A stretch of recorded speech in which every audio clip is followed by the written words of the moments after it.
In the previous video, we talked about a method for solving non-homogeneous ODEs that involved taking our solution T for that non-homogeneous ODE and breaking it up into a homogeneous part TH and a particular part TP.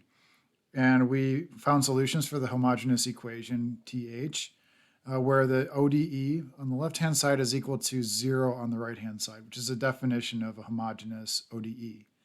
We're then left with our particular solution, which is a solution that we can guess that looks like something on the right-hand side of the equation. So let's take, for example, in the ODE, d squared t dx squared minus m squared t is equal to minus m squared t infinity. So this is the ODE we worked with last time, and we note that because the right-hand side is not equal to 0, it's a non-homogeneous ODE. Now, the solution we guessed was a constant that ended up working out. What happens if we have a situation where the right-hand side is not a constant, but instead it's some function of x? So let's make this a function of x where we say it's minus m squared times t infinity plus something that's varying as a function of x. So a, which is a constant, times sine of x. We just take some function.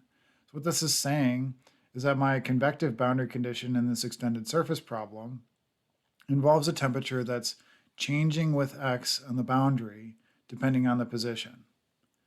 So we can still solve this problem using basically the same technique, but we need a few more tools in order to figure out how to solve for the particular solution. So let's first consider what's happening on the right-hand side. So in the previous case, if we were to look at the right-hand side, so let's make a little table here. We're going to say on the right-hand side, if that was a constant, we, in that case, guessed that the form of TP was a constant itself. Because remember, we take the second derivative of a constant, subtract, so that's 0, then you subtract something times that constant is equal to a constant. So we end up solving for t as a constant, and that worked out. Now, in this case, we have, as I said, something that's a function of x, not a constant. So how do we deal with that? Well, you can basically take the same approach. You look at what the right-hand side is offering in terms of its form and guess something similar. So let's say we start with the left-hand side now is equal to a times some constant times x, right? Ax. So what would we guess that the form of TP would be?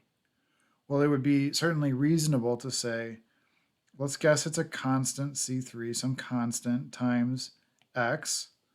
But because we're taking the derivative of t in these equations, we want to cover all of the derivatives of our guess as well. Right, so C3x plus C4, which is a derivative of C3x. Okay, so that's one method that we would use, or one guess that we might use. Let's say that the left-hand side looks like a times. Now we can guess C3x squared plus C4x plus C5. So we've covered the form of what we see on the right-hand side plus the derivatives of that form. And by the way, why are we using C3 and C4 instead of C1 and C2 and so on? Well, we've already allocated C1 and C2 in the original problem for the homogeneous solution. Right? We've already got the constants of integration covered from the homogeneous solution, so we're starting from C3 for this. Okay, that gives us ax squared. What happens if we have something like what we see here? Let's say it's a times sine of x, or it could be a times cosine of x. In that case, again, we're going to want to guess what we see plus its derivatives. So we would guess C3 times sine of x plus C4 times cosine of x for both of these cases. We know we can ultimately solve for C3 and C4, and so the sign of those in this guess doesn't really matter. The last one I want to cover is what happens if you see on the right-hand side a times exponential of x. Well, this one's easy. We would just guess C3 times exponential. Okay, so this gets us the tools now that we need to be able to solve the particular equation, or to formulate a guess for the particular equation. Now, if we look back at our ODE up here, what do we see? That there's actually no form that quite exactly matches what we've got in our table, right? There's a combination of forms here. So our guess for TP can be a combination of what we have in the table, right? We have a constant, which is m squared t infinity, and then we have m squared times a times sine of x. We have two different forms that appear in the table, and we can just combine our guesses together and say that, okay, TP, we're going to guess that that's equal to some constant, C3, because of the m squared t infinity constant term, plus a guess for the sine and cosine part of it, which is C4 sine of x plus C5 cosine of x. So that's our guess in terms of these constants in the form. Now we need to go through and sub this back into the ODE and figure out what the values of C3, C4, and C5 are in order to really finally solve for our particular solution. In order to do that, we need to know the second derivative of our guess, TP, with respect to x squared. So let's get to that point. Let's do dTP dx is equal to, C3 goes away, and we end up with C4 times cosine of x, minus C5 sine of x. And d squared TP dx squared is equal to then minus C4 cosine of x minus minus C4 sine of x, okay, minus C5 cosine of x. Okay, now we have all the things we need to sub back into our equation. So let's do that. We start with our second derivative term, minus C4 sine of x minus C5 cosine of x minus now m squared times TP, which is the quantity C3 plus C4 sine of x plus C5 cosine of x. All of that's equal to the original right-hand side, which is minus m squared times t infinity plus a times sine of x. Now we have this equation in terms of our guess TP and its derivatives. What we don't know is these unknown constants or undetermined coefficients on these terms. We know that we've already got two constants that we've had to deal with because of our homogeneous solution. We already have two unknown constants due to the integration. We have two boundary conditions in this problem. We're talking about a problem in 1D, right? You have the left boundary and the right boundary of a domain in X. Okay, so we have two boundary conditions, and now we have 5 unknown coefficients. How do we go about solving this problem for these coefficients?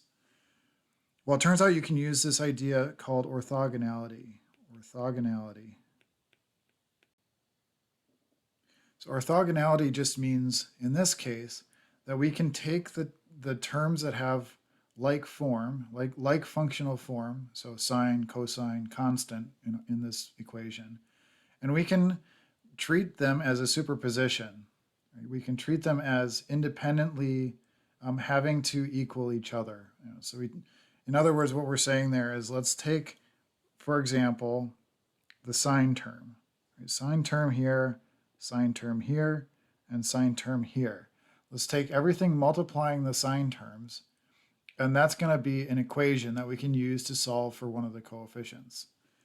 Okay, likewise, we could take a cosine term here, and there's nothing on the right-hand side. That's going to be a second equation. And then we have our constant terms, constant here and constant here.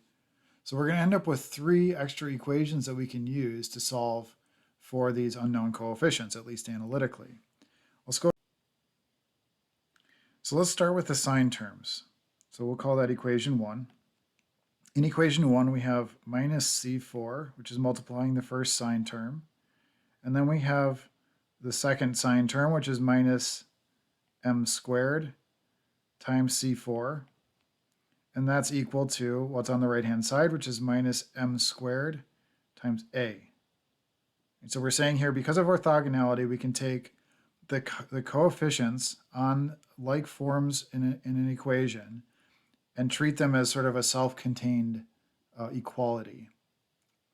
So we can solve for this. We end up with, you factor out the negative across the board, and you end up with C4 times 1 plus m squared is equal to m squared times a. All right, so C4 then is equal to m squared a over 1 plus m squared. So we just used one of the terms to come up with an expression for C4. It may be the case that, right, as you're going through solving this, you would end up with multiple coefficients appearing. You'd end up with a system of equations, and you have to more explicitly solve for each of these. But in this case, it worked out pretty well that C4 is just directly a relationship without having to invoke any other coefficients. Okay, so equation 2, let's take our cosine terms. So we have minus C5 cosine x, and then we have minus m squared C5 is equal to 0. Well, it should be clear from this equation, right? We can again factor out this 1 plus m squared C5. We can divide both sides by 1 plus m squared. This is just saying C5 is equal to 0. So it turns out our solution, if we remember back to our guess, our guess up here was C5 cosine of x, our particular solution now is actually not going to involve cosine at all, because C5 is 0, as we just determined. Okay, the last equation, equation 3, we're going to take the constants, which is minus m squared C3 is equal to minus m squared t infinity. Well, this is just saying C3 is equal to t infinity. So we've just solved the system of equations using orthogonality under the method of undetermined coefficients to determine our coefficients, right? We've now got C4, C5, and C3. So we can go back and sub these into our original guess for TP. Right? TP we said was C3 plus C4 sine of x plus C5 cosine of x. And we have now solved for these coefficients, which gives us TP is equal to t infinity plus m squared a over 1 plus m squared times sine of x. And remember, cosine of x went away. Okay, we've just solved for the full particular solution. You add this to the homogeneous solution, and we'll have the full general solution.